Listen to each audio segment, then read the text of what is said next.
አምላካችን እንዲህ ይላል ፍየል የምታመጡልኝ ፍየል ለኔ ምን ነው በግ የምታመጡልኝ ለኔ በግ ምን ነው አንዳንድ ሰው በየዋህነት በቅንነት ለእግዚአብሔር ፍየል ማምጣቱ በግ ማምጣቱ ዕጣን ጧፍ ዘቢብ ይዞ መግባቱ ትልቅ ተአምር ይመስላል እንደዛ ሲባል አትመጽውቱ አትስጡ ማለት አይደለም ግን እግዚአብሔር እውነት የሚፈልገው በግ ነው ጧፍ ነው ዕጣን ነው ዘቢብ ነው ቸገረው እንደ እግዚአብሔር የዳዊት ፍጹም ንስሐ ውስጥ ኃጢአተኛነትን ማመን አለ የዳዊት ፍጹም ንስሐ ውስጥ ተጠያቂው እኔ ነኝ ማለት መጀመር አለበት ሰውነታችን ታንኳው ነው ያረፈበት ክርስቶስ ነው በ40 በ80 ቀን ክርስትና የተነሳችሁ ሁላችሁም የተነሳን ክርስቶስ ወደድም ጠላችሁም ሰውነታችሁ ማረፊያው እንዲሆን ይፈልጋል ዮናስ ምንም ማስመሰል አልጀመረም እኔ ነኝ ጥፋተኛው ነው ያለው በጣም ነው የሚደንቀው ማርያምን በጣም ነው የሚደንቀው አንዳንዶች እኮ ጥፋቱ የኛ መሆኑን እያወቀን እንኳን እንዴት እንደምናስመስልኩ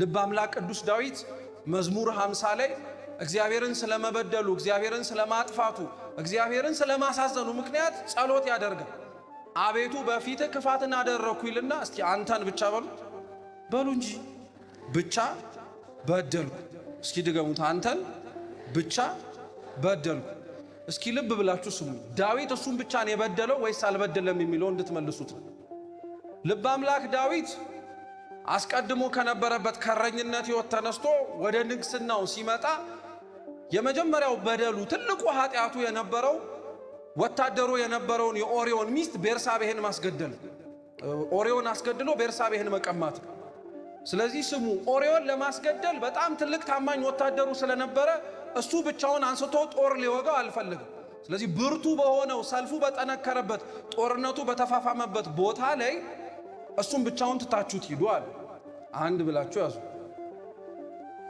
አስገደለው ሚስቱን ቀማ ከሚስቱም ልጅ ወልዷል ወዲያውኑ ነው የሞተበት ራሱ አሁን የዳዊትን ታሪክ ብትመለከቱት ዳዊት እሱ ብቻ እግዚአብሔርን አልበደለም ቢያንስ እንኳን በሱ በደል ውስጥ ፈርተውትም ይሁን ፈቅደውም ይሁን ሹማምንቶቹም አብረው ተቀላቅለውበታል ለምሳሌ ወታደሮቹ እሱ አይግደለው እንጂ እንዲገደል ያንን አብረውት የተዋጉትን ሰው ጥለውት ሄደዋል አልሄዱ ቢያንስ እንኳን እኮ አብረን ላባችንን ጠፍ አድርገን ሀገር ጠብቀናል አብረን ስንት ክፉና ደግ አሳልፈናል ብለው እንኳን ትንሽ ለኦሪዮ መራራት አልፈልጉ ዳዊት ስላላቸው ብለው ጥለውት ነው ሄዱት ዳዊት ግን አይገርማችሁ ሌላውን ሰው እንዲበድል አድርጎ ሌላውን ሰው እንዲያጠፋ አድርጎ እሱ ራሱ እግዚአብሔርን በድሎ ከዛ በኋላ ሲናገር ግን እኔ ነኝ አንተን የበደልኩሃል እኔ ብቻ አይደለም ወታደሮቹም እኮ እጃቸው ነበር ጥለውት አለመሄድ ምርጫ ነበራቸው ብሎ አልጨመሩ የዳዊት ፍጹም ንስሐ ውስጥ ኃጢአተኛነትን ማመን አለ የዳዊት ፍጹም ንስሐ ውስጥ ተጠያቂው እኔ ነኝ ማለት መጀመር አለበት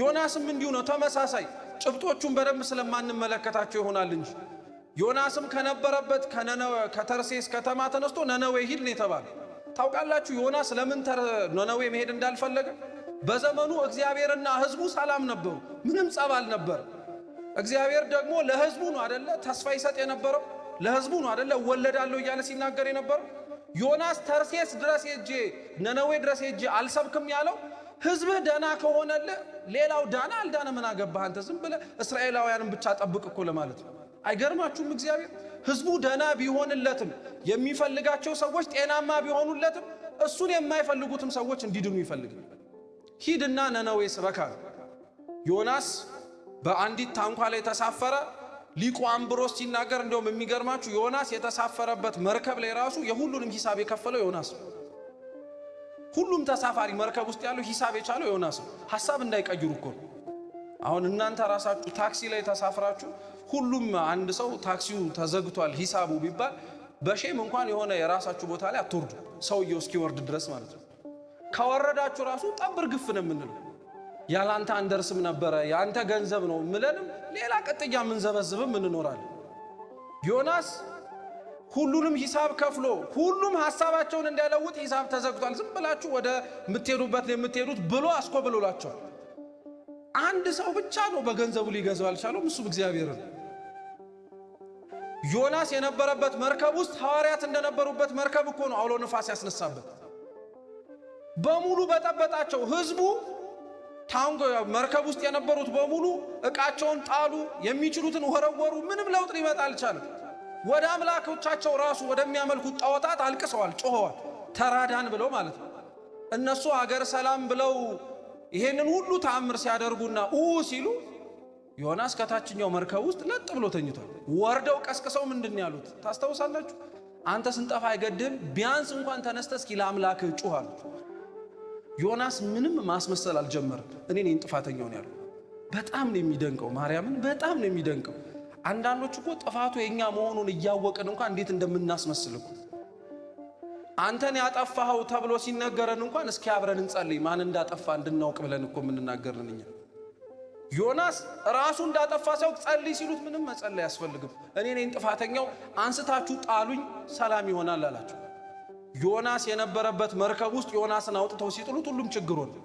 ደግሞ እንደዛ ስትባሉ ቤተክርስቲያን ከምትባል መርከብ ረፍት እንስጣት ብለን ውጡ ተባላችሁ። አንዳንድ ሰው በጣም የዋህ ነው፣ ሰይጣን እንዴት እንደሚጠቀምበት አያውቅም። ለቤተክርስቲያን ሰላም ብሎ የሚወጣ ምመን የለም። እየሰማችሁ ነው። አንዳንዶቻችን በመንፈሳዊ ህይወታችን በአኗኗራችን ለእግዚአብሔር ያዘንን እየመሰለን የምንናገራቸው ነገሮች አሉ። ለምሳሌ ቤተክርስቲያን ውስጥ እየገባ መግባት ግን አይገባኝም የሚል ሰው ገጥሟችሁ ያውቃል? ቁረብ እየተባለ እኔ ለቁርባን ብቁ አይደለሁም እያለ የሚያወራ ሰምታችሁ አታውቁ? ጸልይ እየተባለ እኔ ከእግዚአብሔር ፊት ቆሜ እንዴት እናገራለሁ የሚል ሰው አለ። አሁን እንደዚህ አይነት ሰው የሚመስለው ለሱ ትህትና ነው። እንዲህ አይነቱ ግን ትህትና የለም በመሰረቱ። እግዚአብሔር በጣም እኮ ነው የሚገርማችሁ። ሰይጣን በምን ያክል ርቀት ሊያሳስተን እንደሚችል ተመልከቱ። ሊቃውንተ ቤተ ክርስቲያን ሰይጣን የክፋቱ ክፋት እግዚአብሔር በሚያሳድጋችሁ ሂደትና እግዚአብሔር በሚያሳድጋችሁ መንገድ ላይ የሚከታተላችሁ እግዚአብሔር ብቻ ሳይሆን ሰይጣንም ጭምር ነው ይላሉ። ምሳሌ አድርገው በዜና አበው የሚያነሱት የሙሴ ጸሊምን ታሪክ ነው። ሙሴ ጸሊም አርሳኒዮስ የሚባልና መቃርስ የሚባሉ ሶስት ጻድቃን አሉ። አርሳኒዮስ በመናገሩ ብዛት ኃጢአት ሊመጣ ይችላል ብሎ አፉን የዘጋ ጻድቅ ነው። መቃርስ ከጽድቁ የተነሳ እየሰማችሁ ከምኑ የተነሳ አይጾምም። አሁን አለመጾም ደረጃ በጣም መውጣት የሚፈልግ ሰው ካለ ጽድቅ ይጠይቃል። ወደ አለመጾም ደረጃ ራሱ ለመውጣት ከህግ በላይ ለመሆን ማለት ነው። ለምን መቃርስ የሚገርመው ይበላ የነበረው ቆቅ ነበር፣ በጾም ወቅት እንኳን ማለት ነው።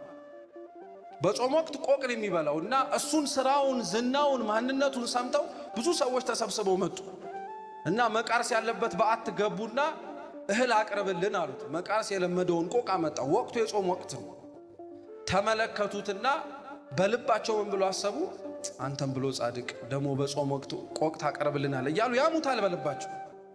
አፋቸው ግን አይ መቃርስ እንዳንተ እንደው ማን ተንከባካቢ እንግዳ አለ እያሉ ይናገራሉ። መቃርስ የልባቸውን ሐሳብ ስላወቀ ወጦና የተሰራችው ቆቅ ጋር ሄደና እፍ ቢልባት ተነስታ በረረች። መቃርስ እንዲህ አይነቱ ጻድቅ። ሙሴ ጸሊምስ የምትሉ ከሆነ ሙሴ ጸሊም ትላንትና የስንቱን ድንግልና ያጠፋ፣ ስንት ሰው የገደለ፣ ስንት ሰው ያጠፋ ወንበዴ። አሁን ወደ ክርስትና እምነት ተመልሶ ገዳም ከገባ በኋላ ስሙ ሰይጣን አውቆ ከመቃርስና ከአርሳኒዮስ መካከል ሙሴ ጸሊም እንዲቀመጥ አደረገ እና ሙሴ ጸሊም ጋር መጣና በጆሮ ምን ይለዋል? ምን ልታረግ መጣህ አንተ? አታፍር?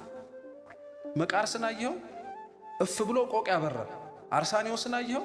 አያወራም፣ አንደበቱ ዝግ ነው። አንተ ግን ትላንትና የት ነበርካል? አብዛኞቻችን ቤተክርስቲያን ውስጥ ተቀምጠን የማንጸነው ለምን እንደሆነ ታውቃላችሁ? ትላንትናችንን ሰይጣን ሲያስታውሰን ጆሮ ስንሰጠው። እግዚአብሔር በጣም ድንቅ አምላክ ነው። ክርስቲያኖች እውነት ትላንትና ስለነበራችሁት ኃጢአተኛነት የሚኮንን ሳይሆን ዛሬ ስላልገባችሁት ንስሐ ነው ክርስቶስ የሚጠይቀው። ትላንትና የነበራችሁን ኃጢአተኝነትማ አለፈ ትላንትናው። ዛሬ ስላልገባነው ንስሐ ግን ይጠይቀን። ያቺን ቀን እንዳናልፋት ስለሚፈልግ ማለት ነው። ስለዚህ ዮናስም ራሱ እኔ ነኝ ብሎ ጥፋተኛ ነኝ ብሎ ነው የተናገረው። ሐዋርያት የተሳፈሩበት መርከብ ላይ ግን ማንም አንድ ልብ ሲከስ አልሰማንም። ሁሉም በአንድነት ወደ ክርስቶስ መጮህ ጀመሩ። አለቀሱ፣ ተናገሩ። ክርስቶስ ግን ለጥ ብሎ ነበር፣ ዝም ብሎ ነበር። ለምን? አንዳንዴ ጌታችን ኖሮ እንዳልኖረ እያለ እንደሌለ የሚመስለው በደንብ እንጮህ ስለሚፈልግ። አሁን ስታስቡት ሁላችንም የጸለይን ነው አምጥተው ሁሉም ሰው ኢትዮጵያ ውስጥ ያለው በሙሉ በቃ ኡኡ ብሎ እግዚአብሔር ግን ያልሰማ ነው የሚመስለው። ከኛ መካከል ጉዳዩ ያልሆነበት ሰው የለም እንዴ? እኔ ምን አገባኝ? ሞቱ አልሞቱ ምንም የሚመለከተኝ ነገር። ለኛ ግን ስናስበው ሁሉም ጮሆ እግዚአብሔር ያልሰማ ነው የሚመስለው። በፍጹም ሁላችንም ከልባችንማ ብንጮህ ይቀርና አንድ ሰው ከእግዚአብሔር ፊት ቢጮህ ድምፁ በደንብ አድርጎ ነው የሚሰማው። የኤርትራን ባህር ከፍሎ ያሻገረው የእስራኤል ጩኸት ነው እንዴ? የሙሴ ዝምታ እኮ ነበር። እንዲያውም አንድ ሊቅ ሲናገር ምን ይላል መሰላችሁ? በጣም ነው የሚደንቀው። የእስራኤልን ባህር የከፈለው የሙሴ በትር ብቻ አይደለም፣ መጀመሪያ ላይ አምኖ የረገጠው ሰው ነው። አንዳንድ ጊዜ ክፉ ዘመን የሚሻገረው አሻግራችኋለሁ ትሻገራላችሁ ብሎ የሚናገረው መሪ ብቻ አይደለም፣ መሻገር እንችላለን ብሎ አምኖ በእግዚአብሔር መጀመሪያ እርምጃውን የሚሄድ ሰው። እንዲህ ለመሆን እግዚአብሔር ያብቃን። አባቶቻችን የሚሰጡንን ተስፋ ቤተክርስቲያን ነገ ብሩህ ነው ብላ የምትናገረውን ነገር እኮ እኛ ጨለማ ነው ብለን ከወሰንን በደንብ አድርገን ሰነባብተን 2017 ምንም የሚለወጥ ነገር የለም እኛም እኛው ነን ይሄም እየባሰን የሚሄደው ይባላል። ለምንድን ነው የማይለወጠው? ቀናት እርግጥ ነው ላይለወጡ ይችላል። ትላንትን የነበረው ሮብ ዛሬም ሮብ ነው። 24 ሰዓቱም 24 ሰዓት ነው። ቀኑም ቀን ነው። ሰው ሲለወጥበት ግን ቀኑም ይለወጣል። እግዚአብሔር ብዙ ችግሮቻችንን ማሻገር አቅቶት እንዳይመስላችሁ ዝም ብሎ እኛ ልለወጥ እያልን ስላስቸገር ነው። ቀኑንማ ይኸው መሽቶ ያነገዋል እኮ እኛ የተረፈንን ኃጢአት እየሰራንበት ተቸገረን እንጂ እግዚአብሔር መሽቶ የሚያነገው የተረፈንን ኃጢአት እንድንሰራበት ግን አልነበረም። ትላንትና ያልገባነው ንስሐ መግባት እንድንችል እናሳዝናለን። አሁንም ሰምተነው ልንሄድ እኮ እንችላለን።